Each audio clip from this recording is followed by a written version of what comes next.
It is Women's Month, and we're celebrating women. It's the moment you've been waiting for. It's a conversation that must be had today and not tomorrow.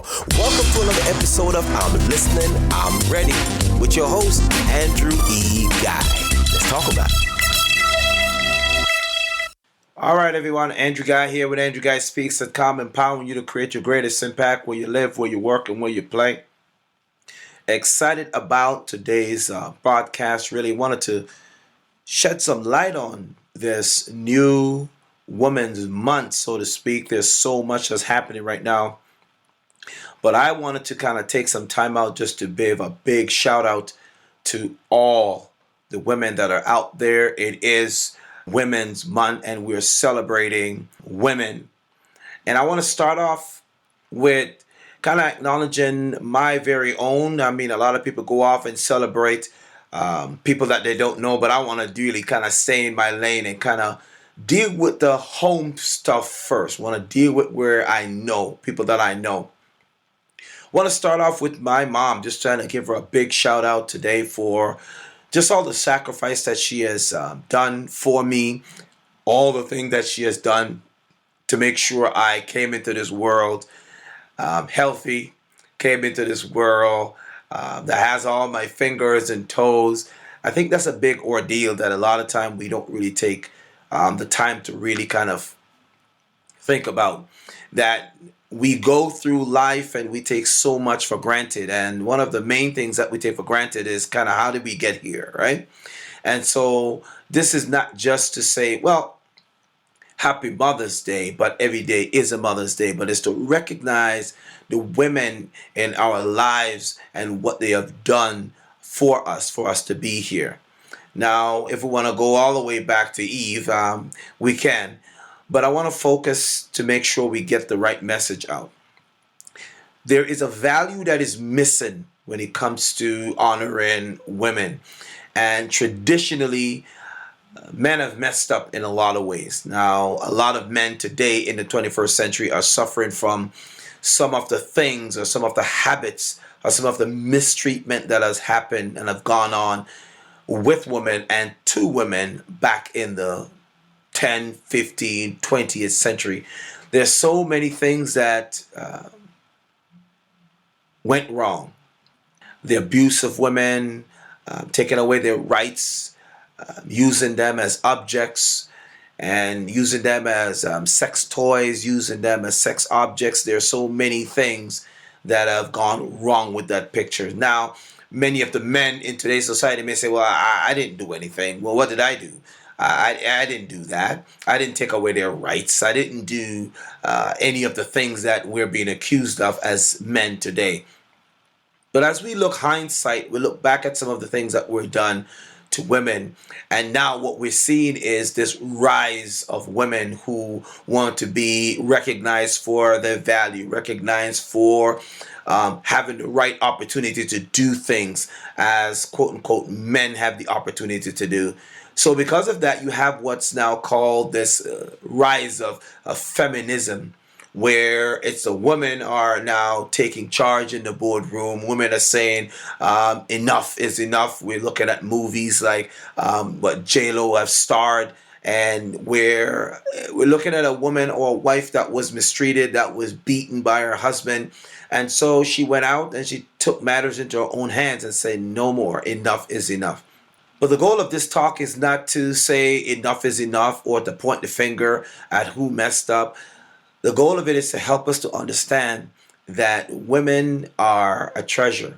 And a lot of times we miss this treasure because of what was done previously. We miss this treasure because we're focusing on tradition. We miss this treasure because in hindsight, there were days where women didn't get a chance to work. Even if they did get a chance to work, the pay was not the same. And I have some research that I'm going to share with you really tonight to help you to understand the journey of what women have been going through, some of the tears of trail, so to speak, that women have endured over the decades under the hand or under the poor leadership or on the poor rulership of men. Some of us men And so that's kind of what I want to talk about today. To begin with, just wanted to say a big shout out again to my mom, Una May Guy, for all of the great sacrifice that she has done and for me to be here today. I want to give a big shout out to all the mothers that are out there. Mama D, you're out there in Arkansas. I want to give a huge shout out to all the things that you've done for me, my wife, when we were attending school in Southern Arkansas. Your now grandsons, which are my sons, you have done amazing. So I just want to say thank you, Mama D, for all that you've done and all the birthdays that we didn't get a chance to celebrate either this year or last year because of COVID. Not to worry, we're going to fix those. And I guarantee when we get back to fixing those, we're going to have a grand old time by the pond catching some fish and making it happen. All right. So I want to move on to talk about near and dear to my heart. My wife, want to give a huge shout out to her, and not so much of a shout out, but really an acknowledgement for just being a great person, great individual, great wife, and a great mother. And I think that most wives don't get that accolade or that praise that they need as often as they should. As a father in the home, as a husband, there are only certain things that, we kind of cling to taking care of. And whether we think that we're the breadwinner or the bread loser or the bread provider, it doesn't really matter. But the value of women in society have been played down. The value of women in society have been on a decline. But the reason why I'm bringing this conversation to you today is to let you understand that there's so much that we have messed up and fell short of really kind of experiencing all the values that women bring to the table, that women bring to the world, their uniqueness, their virtue, their presence, their nurturing ability, their ability to create an environment that is conducive for growth. And I wanted to go on some research here. Let me show you when we're talking about women's history, where in the world and how did Women's Month came about. So here I am. I'm really on wikipedia.org really, so it's nothing special in terms of technical. You can go look it up yourself. And if you look up women's history, you'll see that Women's History Month is an annual declared month that highlights the contribution of women to events in history and contemporary society. It is celebrated during the month of March in the United States, the United Kingdom, Australia, and corresponding with International Women's Day on March 8th and during October in Canada, corresponding with the celebration of Persons Day in October the 18th. So let's dig a little deeper. The commemoration began in 1978. In 1978 as Women's History Week in Sonoma County, California, and was championed by Gerda Lerner and the National Women's History Alliance to be recognized as a national week in 1980. And then it became a month in 1987 in the United States, spearing it internationally after that. When we look at Women's History Month, there's so much to be said. But let's dig a little deeper and go back. What we're experiencing now as men, the counterparts to women, is that many have seen women who are now on the rise, so to speak. And I wouldn't say that they're on the rise. They've risen a long time. It's not like they were dead and they're now rising up. They were always there. But like a light that was put underneath the bushel, you can't put it underneath the bushel and expect the light to shine bright so that men can see their ways in the dark world. As a result of this downplay of women, this oppression of women, you now have what's called the feminine movement. The feminine movement, according to, I'm going to give you some research here. I got them all on my website here, and I got this up here. When we look at the feminist movement, it refers to a series of political campaigns for reform on issues such as productive rights, domestic rights, maternity leave, and pay equity, just to name a few. There are other issues that has to deal with the equality of women. Now, what we see in society is that if you can, so can I, right? This is the notion that we see in equality being used in the wrong way. We see equality being taken as if you can do it, then I can do it. So now we see women in construction. Doesn't mean that they don't belong in construction. A woman can be where anywhere she chooses to be, as long as she has the skill set and able to do it and want to do it and have a desire to do it. Nothing wrong with that.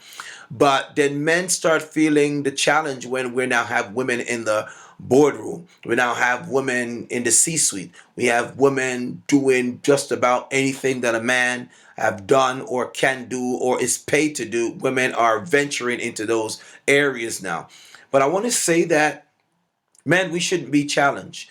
Because just like how it takes a woman and a man to put a child together or to give birth or to produce a life, it's the same thing that's happening. Whether you're in the corporate room or in the boardroom, then what's going to happen is when a woman is basically in that scene or in that space, we're creating more life. It doesn't mean that we're procreating a child, but creating life in the workplace, creating life in the leadership team, creating life on that administrative level. That's what they bring to the environment. That's what they bring to that space. That's what they bring to the workplace. That's what they bring to that area. And if it was just men in that area, then there are a lot of things that are going to be missing. Intuition may be missing.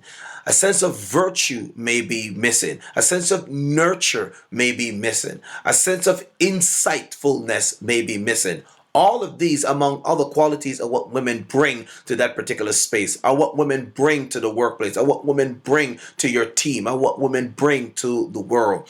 And so the purpose of this conversation today is to help us to understand that there is a value that is placed on women, that we can't do it alone as men. And if we try to do it alone as men, then guess what? It's like having a sandwich that only have one side. It's almost like having a car that only have two wheels. It's almost like having a dimension where you only have two dimensions and cannot see three-dimensionally. It's almost like having a left hand and not having a right. It's almost like just having a right leg and not having a left leg. It's almost like having just a one-sided hemisphere of your brain and not having the left, and or just having the left and not having the right. Do you see what's happening? So when we bring women or invite women to the table, we're really completing ourselves. That's really what we're doing. So we shouldn't look at women as a challenge. We shouldn't look at women as a cast out. We shouldn't look at women as taking over. We should look at them as completing the picture that makes the world an even better place.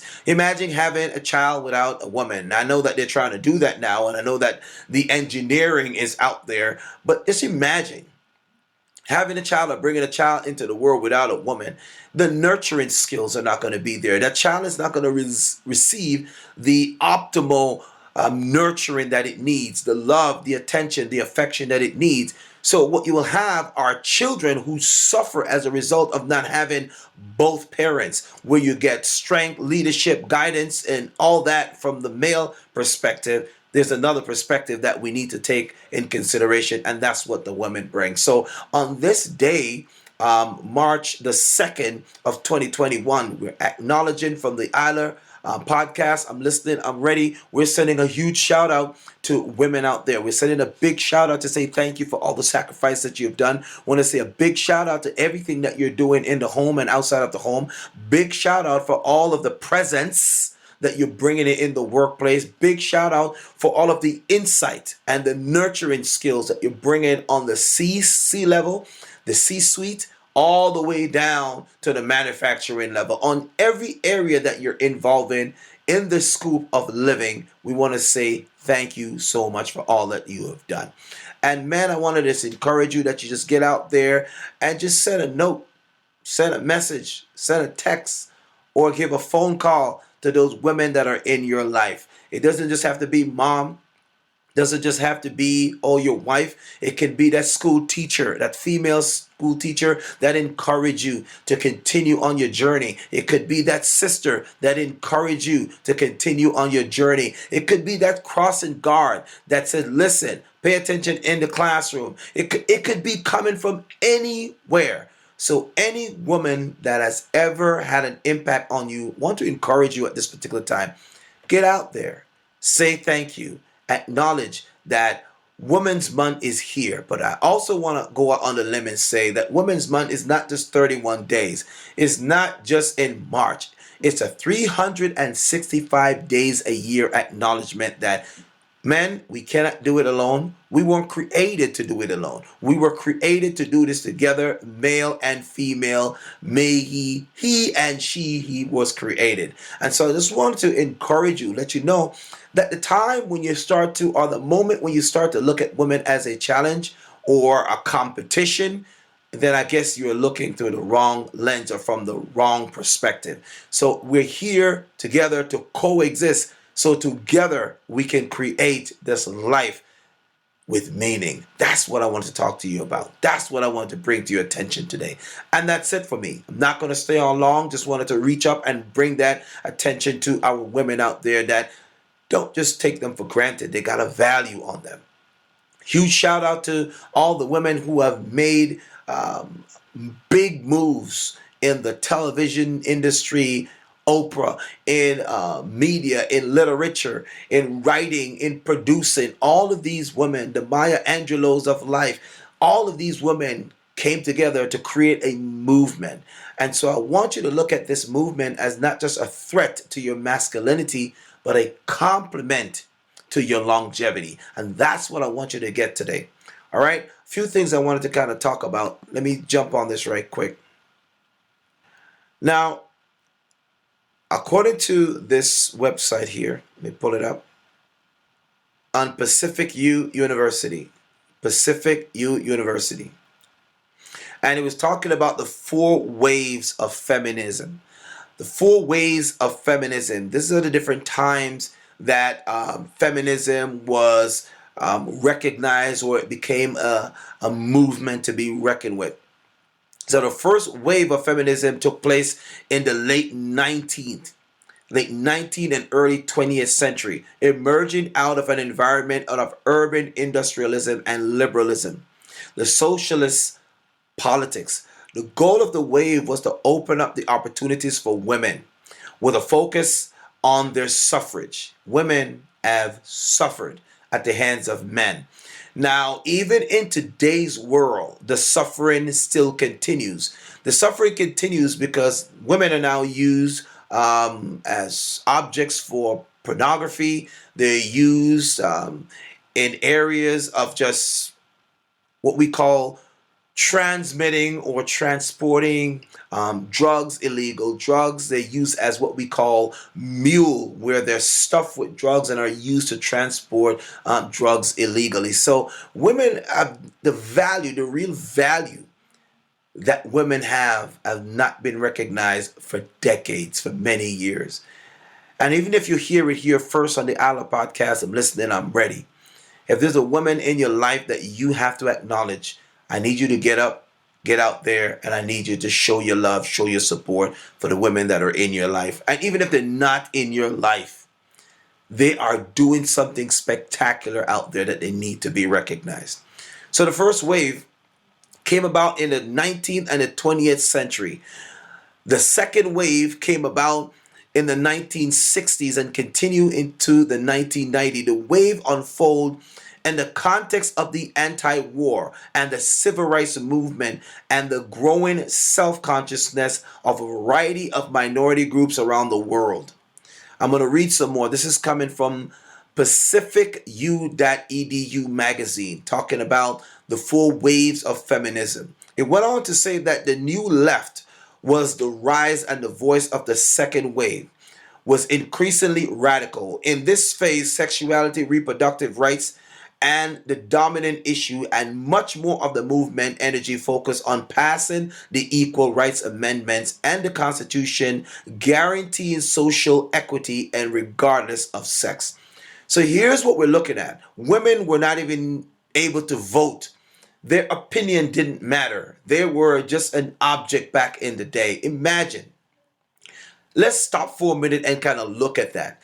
Imagine what we were missing, or men, our forefathers were missing, because women were not allowed in the boardroom. Women were not allowed at the decision table. Women were not treated fairly in the home. Imagine what we have missed. As I said before, it's like having two legs and end up only using one. It's like having two arms and only have access to one. It's like having two eyes and only have access to one.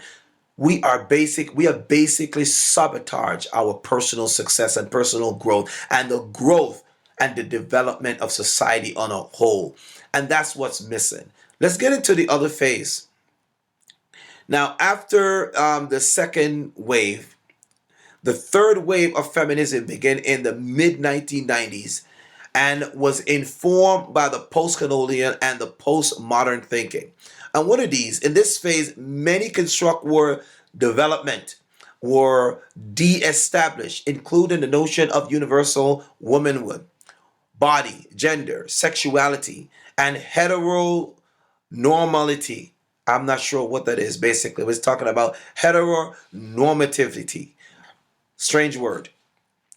And when we talk about hetero, it means, okay, fine, both male and female, right? Just talking about a male being relating to a female, right? As opposed to in sameness, as in same sex. We're talking hetero, where a male and a female is being considered. The aspect of the third wave of feminism basically mystified the mothers of early feminism movement. And it was what readopted by young feminists by the very lipstick, high heel, and the exposure of low cut dress and low cut necklines and so forth. The phase of the movement identified with the male oppression. Pink Floor expressed the new position in which she said it's possible to have a push-up bra and brains at the same time.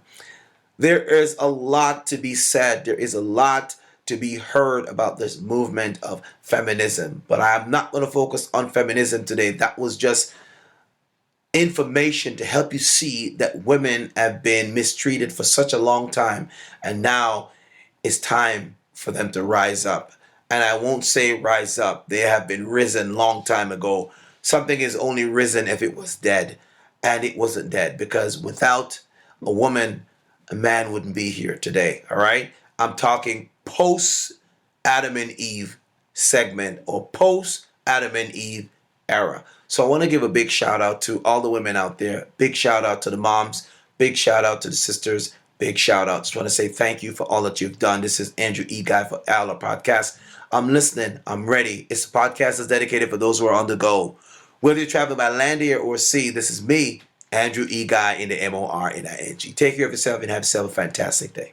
Until next time, keep listening, live ready, talk soon.